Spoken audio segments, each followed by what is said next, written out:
We arrived on scene. We had heavy fire and smoke coming from the single car garage stall of a house with the split garage plan. Smoke coming from that garage. The garage door was already down at that point. Everything I needed to verify that the fire got in the attic because I didn't get that on my 360. Engine 306, go.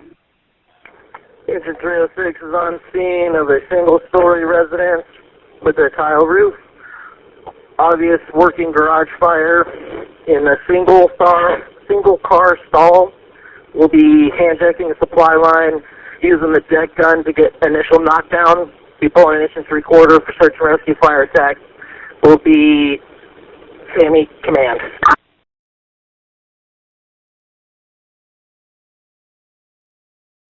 So based on the PTI and the information through alarm room, when you knew it was a heavy garage fire, my plan was just to initiate the garage attack.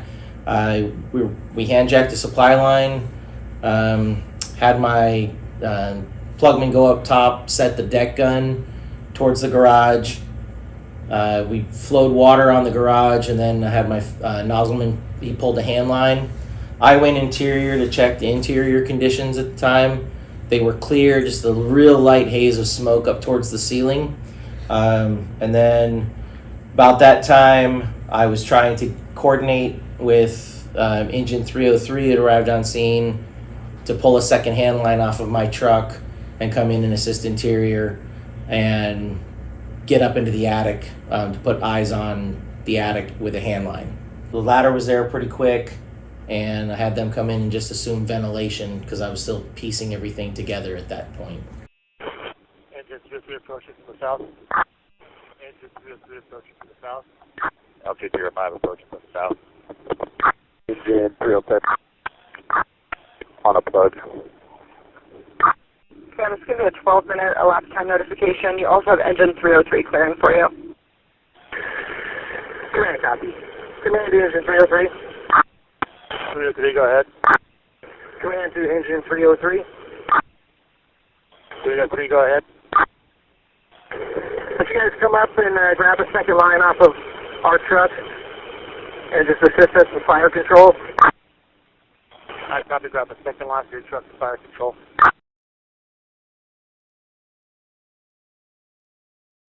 We got on the west side of the structure. We backed into the driveway. I saw brown pressurized smoke coming out of the west gable end. I saw through my vents, I saw brown pressurized smoke. Could realize that this was an attic fire and it was up in the attic at that point. Worked on a transfer of command with interior with engine 306. Battalion 301 on scene, 1241. Battalion 301 to command. Battalion 301 to engine 306, Sammy command. Alarm to Sammy command. Command, go. Yeah, I think we're having some communication issue. Battalion 301 is clearing for you. Command to Battalion 301. Okay, Ron, I copied everything that's going on right now. Why don't you give me a CAN report? Copy. I got a primary all clear on the structure. There's just light haze inside. We're going to go in and check for extension in the bedroom that's adjacent to that single car garage. As at this point, there's no fire in the house. Copy. Go ahead and give me a primary, or get up in that attic, make sure there's no extension up there. We're seeing some smoke coming out of the gable end in the vents. I'm going to make you interior sector. I'll take command. I started sectorizing the fire, made an interior sector, a west sector, an east sector, a roof attack, and then I moved to Battalion 302 to a forward position. This was, I made engine 306 and engine 303 interior. I knew that engine 303, I heard from the radio shop, they were coming up, they were working on getting a hand line. I put engine 307 on west, I assigned them west sector, put them on the west gable end. Had them lay a supply line, pull a hand line, go to the west side, get a ladder and get up there on that west side, start putting water on the gable end. Engine 302 cleared me earlier and let me know that there was heavily pressurized smoke coming out of the east side. So they said they had a plug over there, so I had them hand jack that plug. They pulled a horizontal standpipe to the occupancy to the east through the backyard, got a ladder to the east gable end, started a gable end attack. I assigned them east sector. I had reconfirmed with ladder LT305, made sure that they had a hand line and they were doing a roof attack, which they were working on at that time. And then BC302, I put them in a forward position to give me some more information on what was going on. The conditions that made us go defensive, I think early on in this fire, we had some kind of event that happened in the attic. We look back at the video, it looks like it either was a smoke explosion, maybe a flashover that we didn't see the fire. Something happened that caused this attic to get more involved than when the first units got on scene. We saw it was completely through both gable ends. It was pressurized. Putting Battalion 302 in a forward position, they were giving me a bunch of feedback. We were not getting ahead of this fire. We had an east sector, a west sector, at this point 2 hands interior, 2 lines interior, and then we had a ladder LT305 working on a roof attack. The smoke was getting brown. It was starting to get pressurized in the garage. It was the whole front of the house. It was starting to lower down to the ground. It was just getting really icky and nasty in there.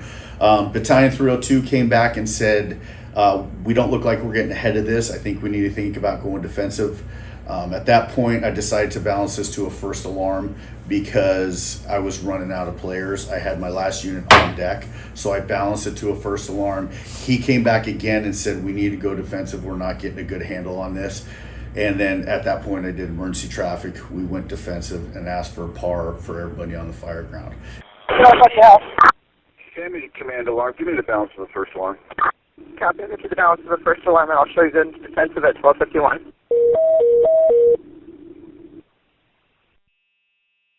Can I go ahead with your emergency traffic?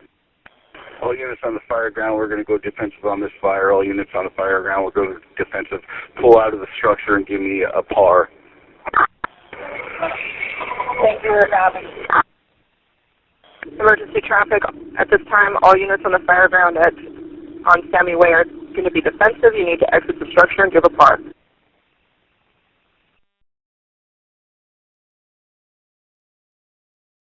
The lessons learned for me was, getting a better eyeball, and they're doing a 360. Understanding that it was absolutely in the attic when we first got on scene.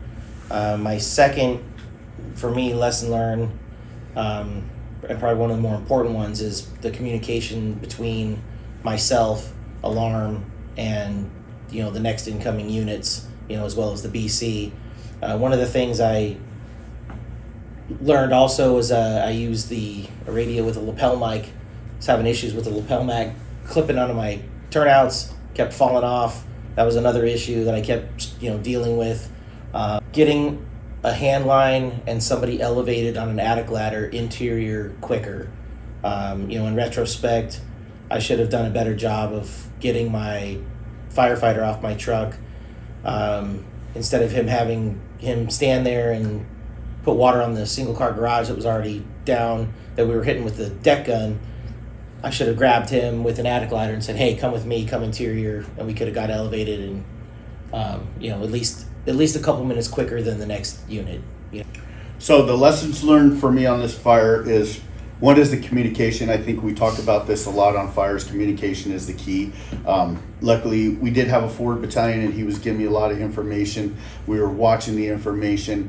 We need to get that, what's going on interior, what is going on the sides that we can't see, do our conditions match our actions. So the communication is a big key part that we were talking about here. There was a lot going on. There was a lot of units on this scene. A lot of people were stepping on each other. A lot of the feedback.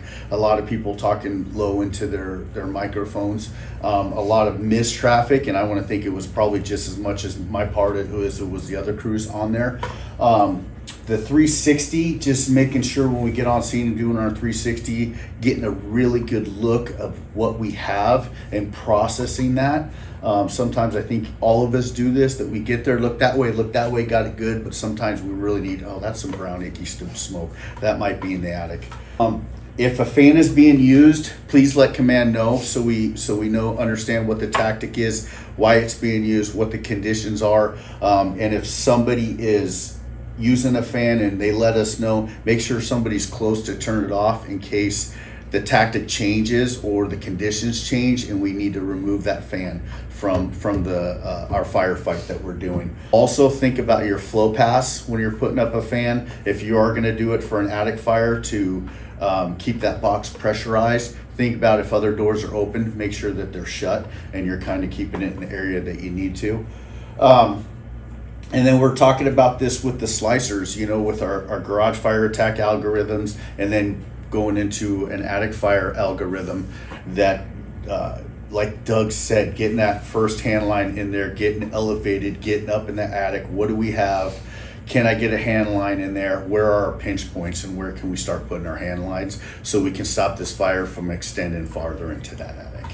I think those are the good stuff that we learned from this fire. I do feel that Doug came in, did a really good on-scene report. He got there 10 minutes after this fire started, just from where it was in the very back of Arizona Traditions and where he was coming from Station Fire, Fire Station 306. That's a long response time. And once he got there and did his on-scene report, he had 4 fire trucks get on scene within a minute of each other. So that's a lot on his plate that he had to decipher and figure out and do.